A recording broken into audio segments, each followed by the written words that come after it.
Hi, my name is Julian but a lot of people know me as Mashika or Mashika Soja. That's my community name. I've been involved in my community for a very long time. I'm from Phoenix, Arizona, born and raised, but I did have a stint where I did live in Colorado for 10 years. That's where both of my children are from. But yeah, and I am currently a certified peer support specialist. The reason why I think that's important for me anyway is because I do have lived experience, not only dealing with mental health, behavioral, but also addictions, and also raising two children with developmental delays as well.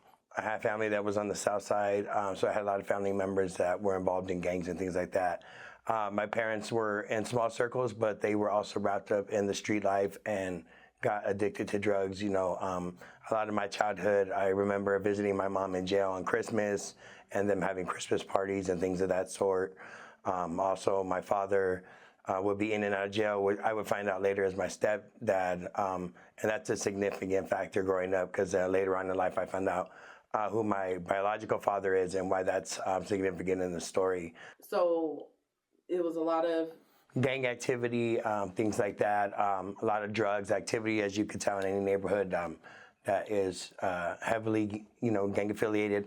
The fortunate thing for me, even though, I had parents that were incarcerated, I also had a brother that was involved in school and things like that. So that's another way that I found out to get out of those kind of societal ills of falling into addiction, even though that would be something that I had faced in my teenage life and into my adulthood. That played a factor because I was exposed to it at a young age, and being in those kind of environments, sometimes the probability is you might make some bad choices or get wrapped up around the wrong people. But yeah, peer support, why that's important, because growing up being around it, my parents were involved into heroin and things like that. My dad was known as a local booster, so when he wasn't incarcerated, he was out running the streets. He was never involved with the mafia gang and stuff like that, but he was incarcerated for numerous periods of time, so he was well respected in the yard, not only in the streets. I'm a big anti-drug person. Primarily because it robbed a lot of people in my lives. Alcohol as well. I have 10 years sobriety, so just living in those environments is enough to influence you one way or the other. And if I didn't have education or work at a young age, I wouldn't know what that was like. I would just be caught up in those influences, probably be a booster. So a lot of it did influence my behaviors and some of the bad decisions I made, because I did started drinking young, I think when I was 12. And later on in life, I realized, hey, you know what, we're Catholics. My family come from a predominantly Catholic background. They celebrate everything. There's always going to be alcohol around. And that's kind of what enabled me throughout the years until I decided I didn't want to do that. So all those pressures and all that. But the only thing that really I had going for me was staying involved in school and educating myself. Because there was a stint when I was 16 where I was in high school.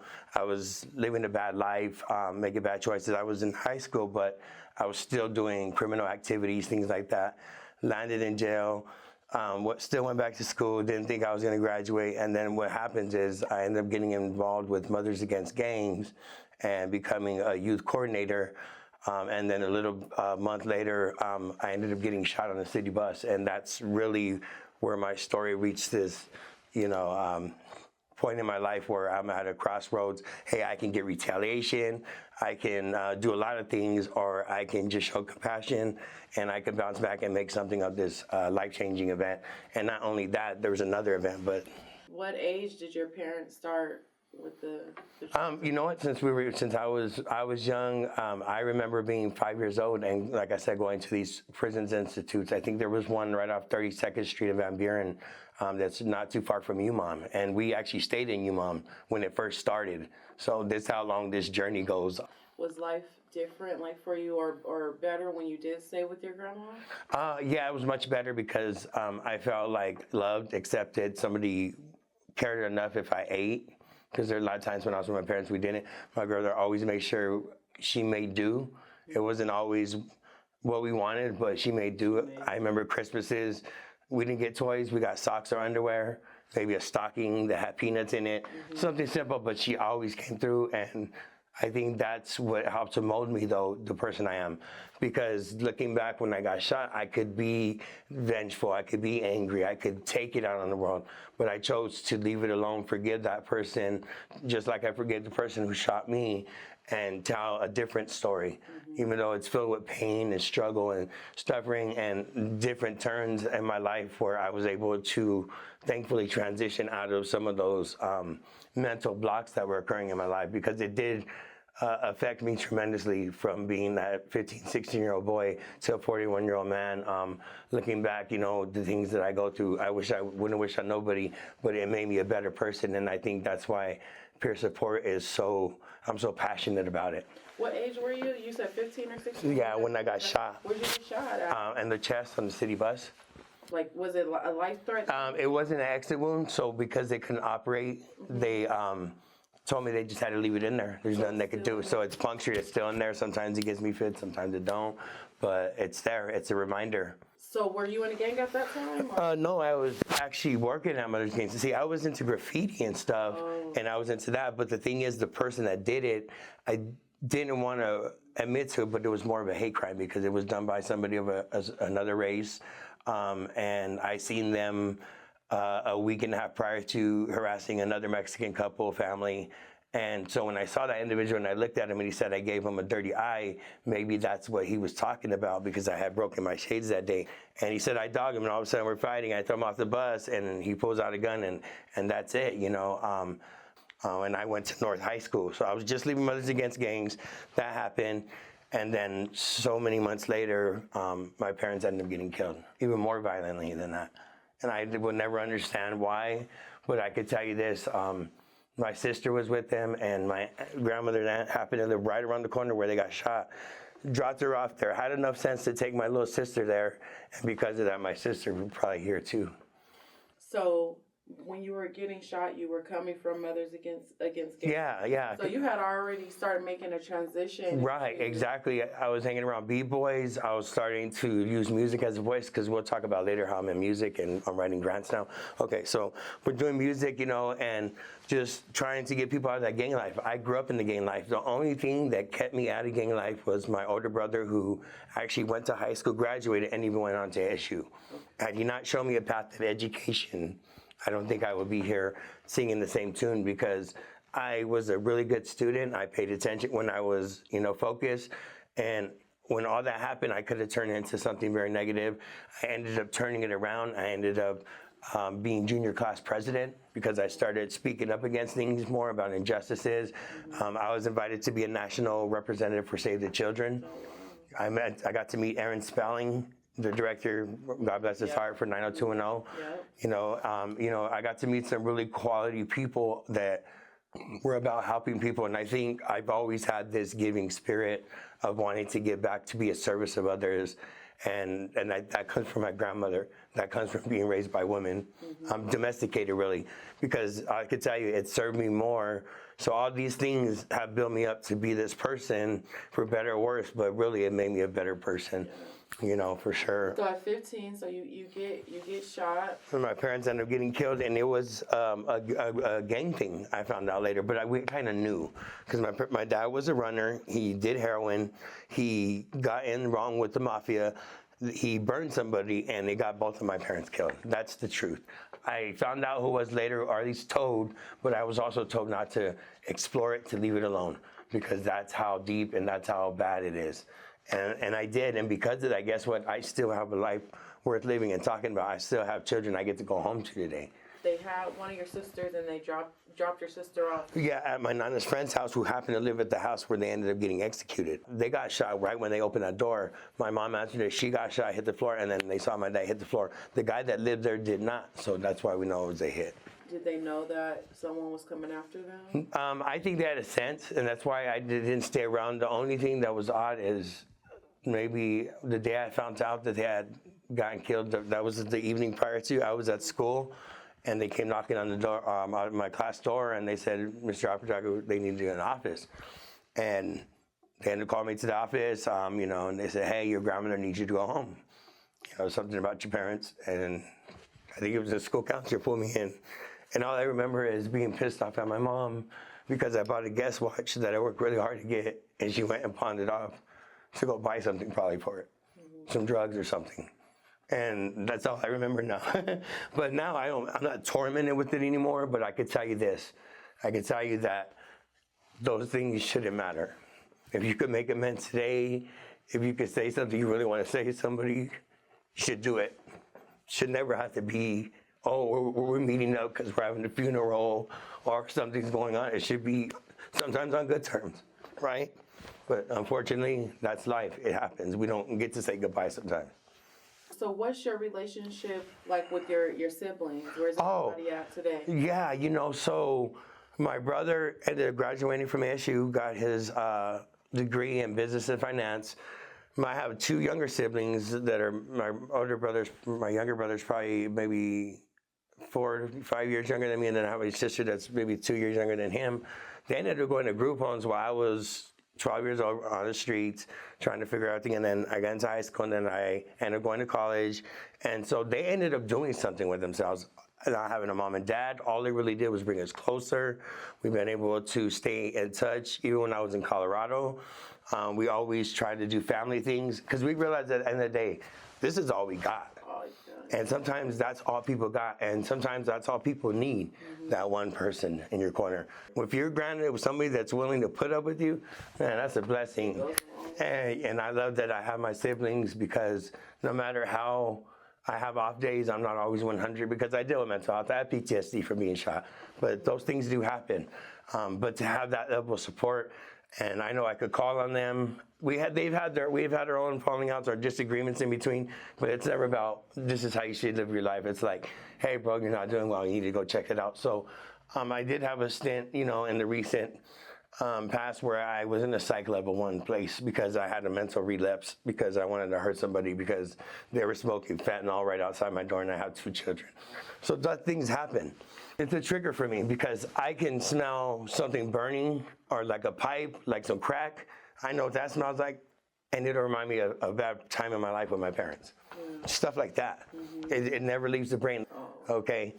And so I'm Mexica. Mexica means Aztec, but Mexica is the real word. So what's your nationality? Yeah. It's French, Hispanic, or Spaniard. So Mexican, and then Navajo Indian. So I'm all those 4 influences. A lot of people think because of my hair, and I could be. It could be through Mexico that they have that influence. There is a period, yes, and I can't say that 100 because I don't know my relatives, but that's what I do know at this point. But I could beg to differ, and we can go there. So in Mexica is another name for Aztec. Because you hear like Aztec warrior. Yeah, like the Mayans, exactly. But Mexica is the actual name of the tribe. And I learned that from being in college because I took Chicano Studies, which is Mexican American history, at Phoenix College under P. Demas, Dr. P. Demas, and he told me about my history and where I come from. And so I identify as Mexica. Soja is S-O-L because we're from the Valley of the Sun, and J-A are my initials, Julian. How does your culture and your education, and then also your life experience, how do you combine those? It was hard. It was challenging because anytime you're in an relationship, when you have children, it's tough because I had to face a 6'4", 330-pound German guy that was, my firstborn son's dad or my stepson's dad. And he talked a lot of stuff. But when my son was born, I told him, look, doesn't matter. This kid is here for you. He's going to love you as long as you treat him right. Doesn't matter what color you are, so you need to start treating him that way. I don't care if your wife left you for a Mexican, it doesn't matter. This is your blood, you need to treat it like that. After that, we've been straight. So what I'm talking about that, why it's important is because in America, we're always talked about, how we're always divided and this and that. We don't really focus on why we're united. And so we get into the race war, and I think that's just a big old point gimmick anymore. I'm so fed up with it. I think really, at the end of the day, it's just about people. You're going to be a good person, you're going to choose to do bad. You're going to choose to act this way, you're going to not choose to act. It's a choice, whether we're influenced or not. And so I told him, you're choosing to hate your grandson, and I know you don't feel that way. Best grandpa ever, best Christmases ever. And you would never know by just meeting him. But that just tells you people change. And that's what I love about my story, is because I don't care what color my kids are, if they're half white, half this and that. I could talk about how proud I'm Hispanic or Mexican or where I come from. I think we all have a place, and we need to start respecting and be more tactful towards people's beliefs and stuff, and quit trying to push all our stuff on people and let people have their own opinions and express themselves. Even the children that are like my children who have autism on the spectrum, let them be themselves. Let them be who God wants them to be, not what society's telling them. Oh, you're acting at a place, you're acting like this. Here, take this medication. Hey, they're children of God. Let them be children. I'm a man of God. Let me be godly. Why are you feeding me all this stuff? If you want less of that, quit putting those drugs in the street. Quit playing that bullshit on the TV. Quit playing that on the radio.